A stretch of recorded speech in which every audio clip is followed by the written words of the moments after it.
All right. Another spring game in the books. We'll see the Buckeyes next against the vaunted Zips of Akron. That will be the next look for the public, at least. You guys are some of the favored few that get to see them at practice from time to time, even if it is from 50 yards away. Like 4 times a year. Yeah, we don't get to see any during the fall. Yeah. None? No. I mean, warm-ups. I was going to, yeah. I mean, warm-ups. That's about it.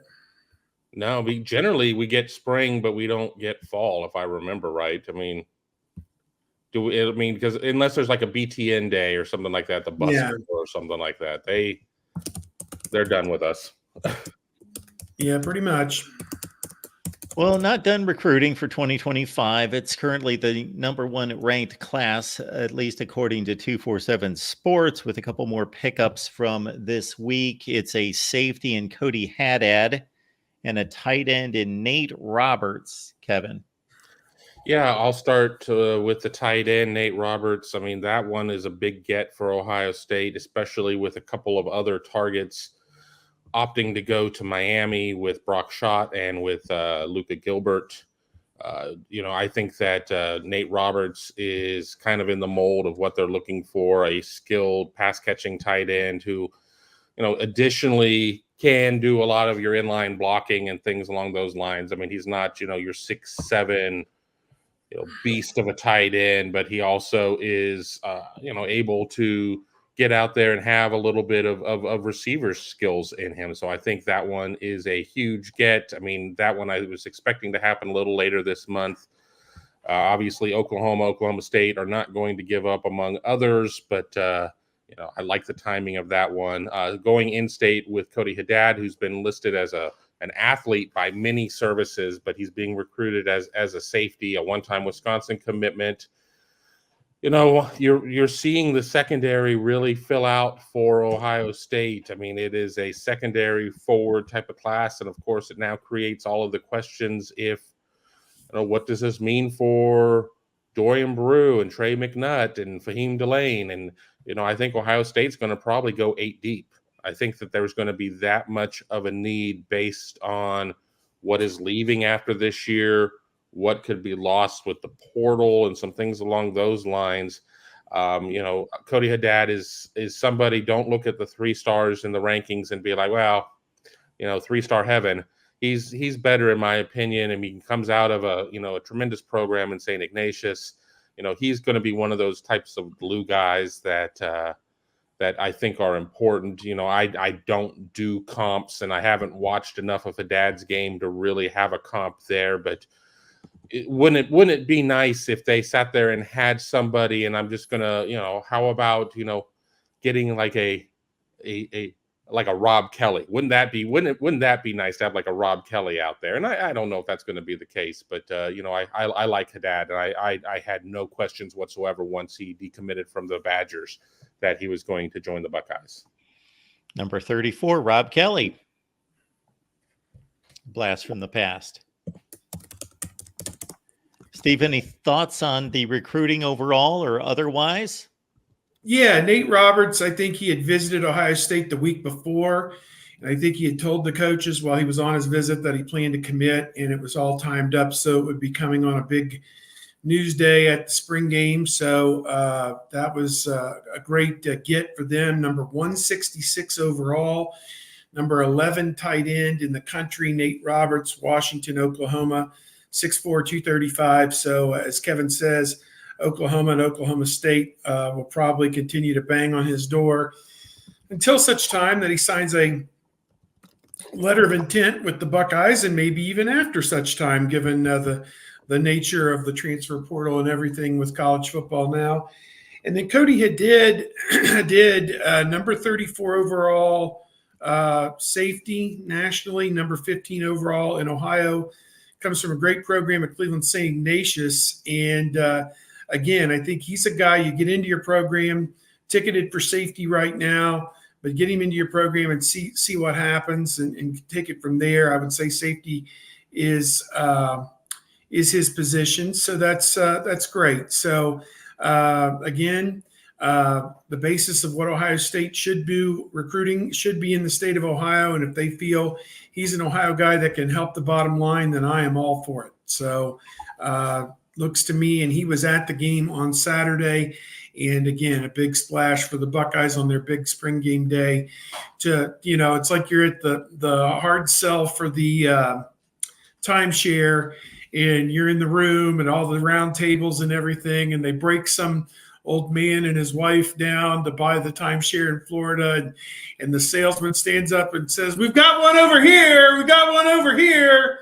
We've got a winner right here." And they give him the bottle of champagne in front of everybody. And, we've been at the same presentation, obviously, because I've seen this too.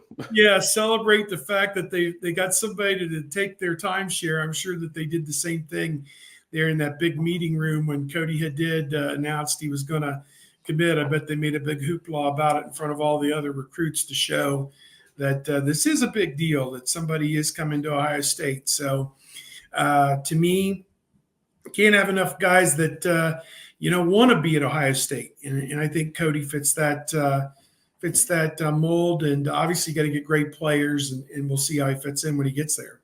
There's not going to be a shortage of talent, but to echo Steve's point, offensive line still not there yet.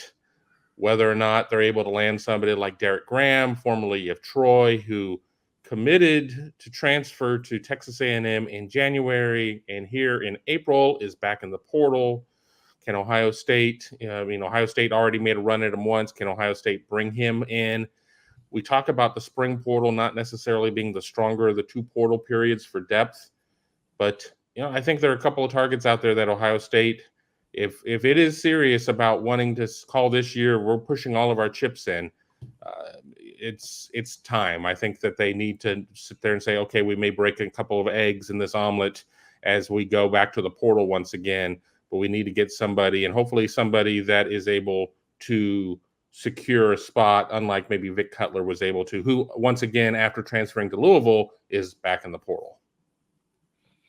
Yeah, Louisville, I don't know if they had issues with NIL promises, as some people are stating, or what it is, but they've had 3 players not play it down for them that have hit the transfer portal that I know of. One, of course, the All-MAC running back, Panay Boone. You mentioned offensive line. Okay, so there's an SMU All-American or All-Conference player out of the American Conference who's maybe ticketed to Washington. His last name, I believe, is Massey. And then you have Anuje, I believe is how you pronounce the Louisville player's name, that came from Houston, who's also a tackle. So those are the 2 names that come to mind for me, based on what little knowledge I have of the transfer portal that I'm trying to learn hour by hour. So did you have anybody else in mind, Kevin, when you talk about some offensive line help? The portal is changing by the minute, by the hour.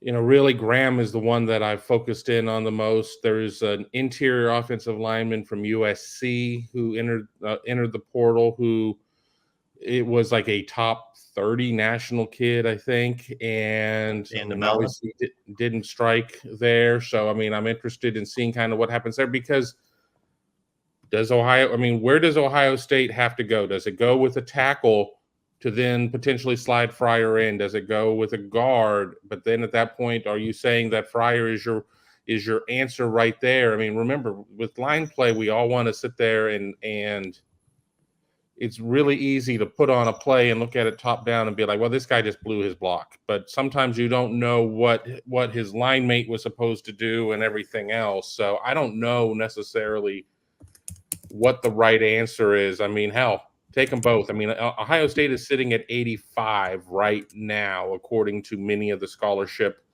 tracker, lists that I've seen out there. Ours, I haven't updated yet.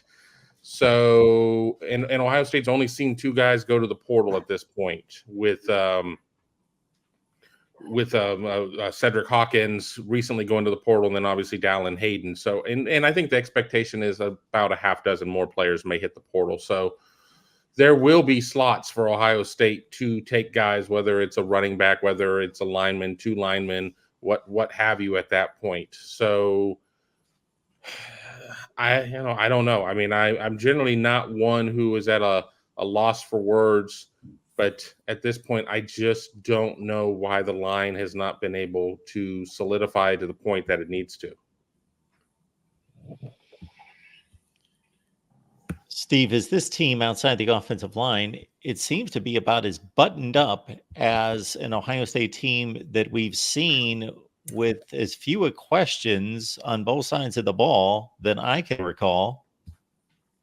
Yes, I agree 100%. And here's why.